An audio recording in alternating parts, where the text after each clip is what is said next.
These colors are so vibrant. Oh, I think this one's gonna look really good. This effect is definitely one of my favorites. Have you ever tried to create vibrant colors using stain only to end up with a mess? I'm gonna share with you the products and techniques I use to create these vibrant colors so you can create some stunning pieces of your own. Adding color to your wood projects is nothing new, but to achieve these vibrant, deep colors, the product you choose will make a huge difference.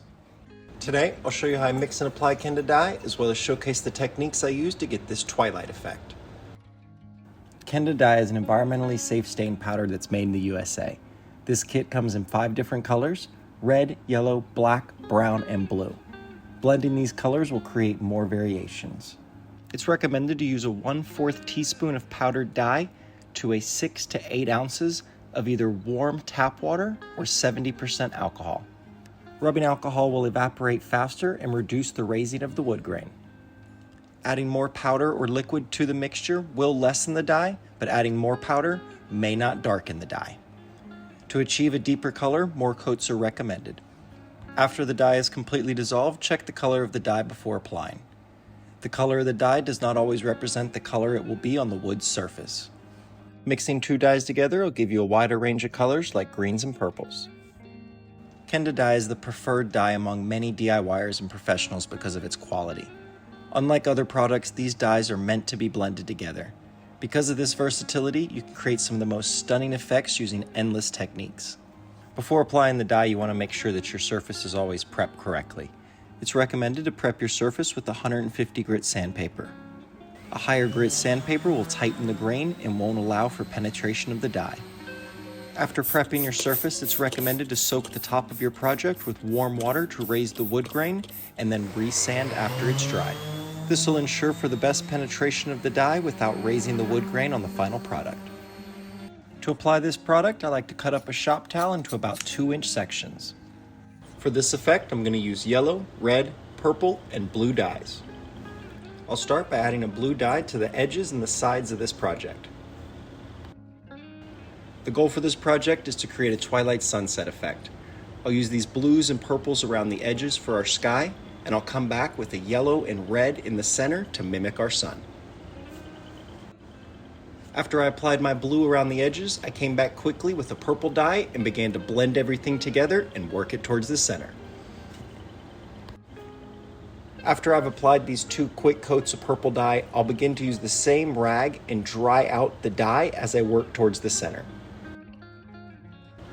I'll then switch to a pure alcohol and help dilute and soften any of the harsh lines that we have. Throughout this process, it's important to remember that your project will look different when it's wet or when it's dry. The dyes will have a deeper tone once you put a clear coat on them, so it's best to always dye your wood just a little bit lighter than you want the final product to look.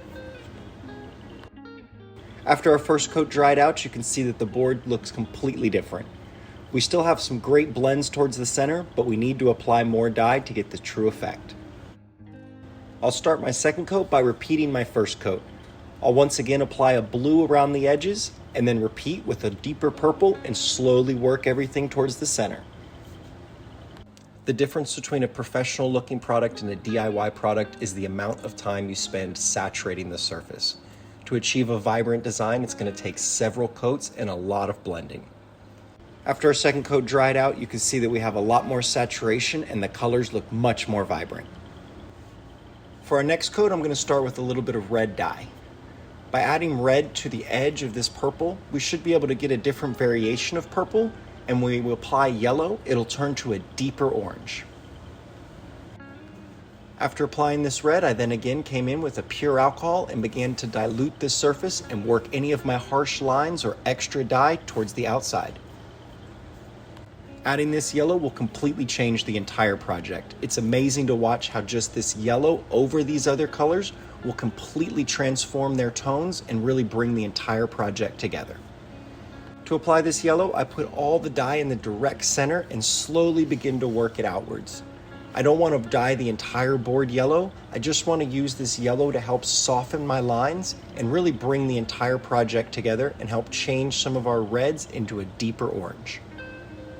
Watching these yellows transform into orange is absolutely amazing. This is definitely my favorite part of any project.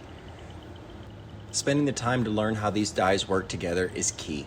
You can blend them together, you can layer them together, and you can get thousands of different colors with thousands of different effects.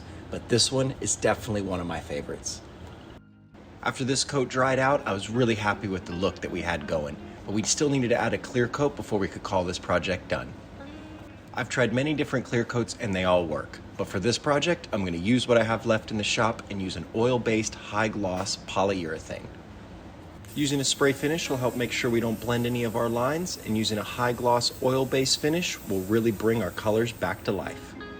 Before you go, let me know in the comments below, what color combo should I do next? And don't forget, the best way to support me is to like and subscribe.